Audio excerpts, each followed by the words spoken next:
ഞങ്ങളുടെ പ്രാർത്ഥന കേൾക്കണമേ. പരിശുദ്ധനാമനാൽ വനത്തിലേക്ക് നീക്കപ്പെടുകയും 40 രാവും 40 പകലും തപസ് അനുഷ്ഠിക്കുകയും ചെയ്ത കർത്താവേ, തപസ്സിന്റെയും പ്രായത്തിന്റെയും അരൂപിയാൽ ഞങ്ങളെ നിറയ്ക്കണമെന്ന് നിന്നോട് ഞങ്ങൾ പ്രാർത്ഥിക്കുന്നു. ഞങ്ങളുടെ പ്രാർത്ഥന കേൾക്കണമേ.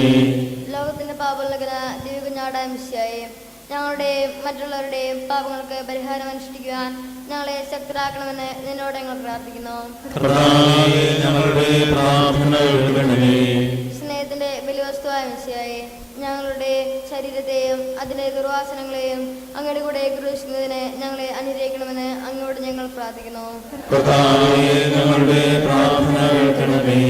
പ്രാർത്ഥനയുടെ പരിചാരത്തിന്റെ മാർഗത്തിലൂടെ ഞങ്ങളെ നയിക്കുക ഞങ്ങളുടെ പിതാവ് മാർ ഫ്രാൻസിസ് പാപ്പയും ഞങ്ങളുടെ സഭാധ്യക്ഷനും പിതാവുമായ മാർ ജോർജ് ആലഞ്ചേരി ശ്രേഷ്ഠ മെത്രാപ്പൊലീത്തയെയും മാർ ജോസ് മെത്രാനെയും മാർ സെബാസ്റ്റ്യൻ മെത്രാനെയും മറ്റുള്ള മെത്രാന്മാരെയും മറ്റാചാര്യരെയും സമൃദ്ധമായി അനുഗ്രഹിക്കണമെന്ന് അങ്ങയോട് ഞങ്ങൾ പ്രാർത്ഥിക്കുന്നു. നമുക്കെല്ലാവർക്കും നമ്മെതിരെയും പിതാവിനും പുത്രനും പരിശുദ്ധന്മാരെ സമർപ്പിക്കാം.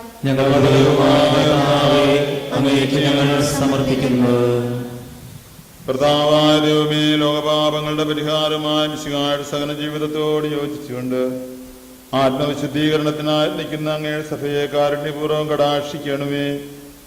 കുരിശുകൾ സന്തോഷത്തോടെ വഹിച്ചുകൊണ്ട് അങ്ങേ തിരുകുമാരന്റെ ബലിജീവിതം തുടരുവാൻ ഞങ്ങളെ ശക്തരാക്കണമേ.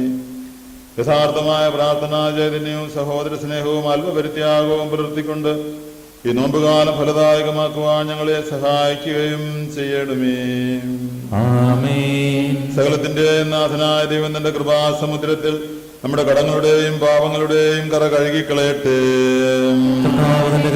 അനുഗ്രഹത്താലും നമ്മുടെ പാപങ്ങളുടെ മാലിന്യം തുടച്ചു നീക്കുകയും ചെയ്യട്ടെ.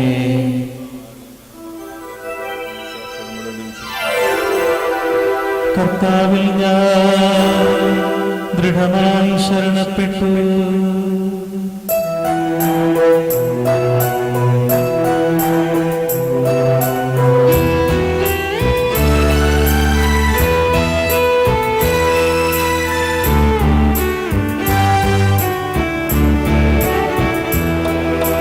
മിശിഹാ